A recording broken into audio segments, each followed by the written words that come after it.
Raj TV நேயர்களுக்கு வணக்கம். நான் உங்கள் யோகா அருண்குமார்.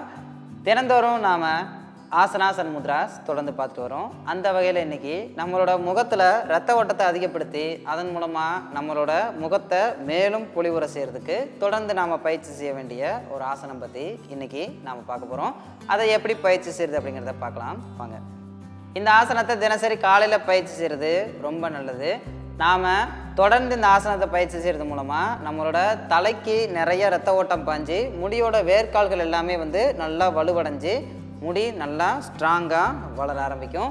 மேலும் பலவிதமான பலன்கள் இந்த ஆசனங்கள் பண்ணும்போது நமக்கு கிடைக்கும். இந்த ஆசனத்தை தயவு செஞ்சு உயர் ரத்த அழுத்தம் பிரச்சனை உள்ளவங்க, கண் சம்மந்தப்பட்ட பிரச்சனைகள் உள்ளவங்க, கழுத்து வலி, வெர்டிகோ, அப்புறமா தோள்பட்டை சம்மந்தப்பட்ட வலி, முதுகு வலி உள்ளவங்க, முழங்கால் வலி உள்ளவங்களாம் தவிர்த்துக்கிறது ரொம்பவே நல்லது. சரியான ஒரு யோகா பயிற்சியாளரோட நேரடி கண்காணிப்பில் நீங்கள் எந்த இதை பயிற்சி செஞ்சீங்க அப்படின்னா மிக நல்ல பலன்களை உங்களால் பெற முடியும். இந்த ஆசனத்தை எப்படி பயிற்சி செய்கிறது அப்படிங்கிறத இப்போ பார்க்கலாம். முதல்ல கால்கள் முன்னோக்கி நீட்டப்பட்டு இந்த மாதிரி உட்காந்துக்கணும். உங்களோட வலது காலை மடித்து இந்த மாதிரி வலது காலுக்கு அடியில் எடுத்துக்கலாம். இடது காலை மடித்து அதே மாதிரி எடுத்துக்கலாம்.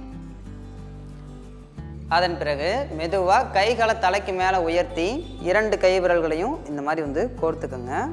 மெதுவாக முன்னோக்கி வளைஞ்சி உங்களோட கைகளை கீழே வச்சுக்கணும். உங்கள் முழங்கைகள் 2ம் கீழே வச்சுருக்கணும். உங்கள் கை நல்லா இந்த மாதிரி கீழே அழுந்தினதுக்கப்புறமா உங்களோட பாதி தலை உங்களோட கைகளில் பதியணும். மீதி தலை தரையில் இந்த மாதிரி மெதுவாக பதிச்சுக்கலாம். கண்களை மெதுவாக மூடிக்கங்க. மெதுவாக உங்களோட பாதங்களை கீழே அழுத்தி 2 முட்டியையுமே மெதுவாக மேலே இந்த மாதிரி உயர்த்தணும். உயர்த்திட்டு இதோட மெதுவாக நீங்கள் பயிற்சியை நிப்பாட்டிக்கிட்டாலும் போதுமானது தான். இல்லை இன்னும் கொஞ்சம் பெஸ்ட்டாக பண்ண முடியும் அப்படின்னா மெதுவாக வாக் பண்ணி முன்பக்கமாக உங்கள் 2 குதிங்கால்களையுமே தரையில் பதிக்கிறதுக்கு முயற்சி செய்யணும். இந்த ஆசனம் பயிற்சி செய்யும் போதே நம்மளோட கணுக்கால்களில் நல்லா ஸ்ட்ரெச் தெரியறதை உங்களால் ஃபீல் பண்ண முடியும். கண்கள் மூடி இந்த பயிற்சி செய்கிறது ரொம்ப நல்லது. ஏன்னா தலைக்கு அதிகப்படியான ரத்த ஓட்டம் போயிட்டுருக்கும். இந்த நேரத்தில் ஒரு 20 நொடிகள் மட்டும் இந்த பொசிஷனில் நின்றுட்டு அதற்கப்புறம் மெதுவாக வாக் பண்ணி பின்னாடியும் போயிட்டு உங்கள் பாதங்களை மெதுவாக சரித்து முட்டி 2யும் கீழே பதிச்சுட்டு மெதுவாக உங்களோட பின்புற தசைகளை குதிங்கால்களை போய் கீழே லேண்ட் பண்ணிக்கணும். கைகளை ரிலீஸ் பண்ணிக்கலாம். தலையை மெதுவாக பின்னாடி எடுத்துகிட்டு உங்கள் உள்ளங்கைகள் 2யும் கீழே வச்சுட்டு நல்லா ஆழமாக சுவாசித்து மெதுவாக மூச்சை வெளிவிடலாம்.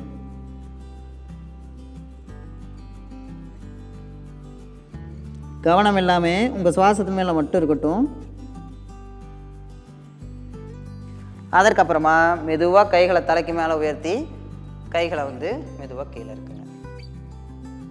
இந்த ஆசனத்தை ஒரு நாளைக்கு 20 நொடிகள் 2 வேளை செஞ்சாலே போதுமானது. தொடர்ந்து இந்த ஆசனத்தை பயிற்சி செஞ்சுட்டே வர்றது மூலமாக நம்மளோட தலைமுடி நல்லா க்ரோ ஆக ஆரம்பிக்கும். மேலும் நம்மளோட முகம் மேலும் பொலிவு பெற ஆரம்பிக்கும். நம்மளோட மூளைக்கு நிறைய ரத்த ஓட்டம் போகிறதுனால நம்மளோட மூளை மேலும் சிறப்பாக செயல்பட ஆரம்பிக்கும். இன்னும் பலவிதமான பலன்கள் இந்த ஆசனம் செய்கிறது மூலமாக நமக்கு கிடைக்கும். இன்றைக்கி நம்ம அர்த்தசரசாசனா அப்படின்னு ஒரு ஆசனத்தை பார்த்தோம். நாளைக்கு இதே மாதிரி ஆசனாசன் முத்ராஸோட உங்களை நான் மறுபடியும் சந்திக்கிறேன். நன்றி, வணக்கம்.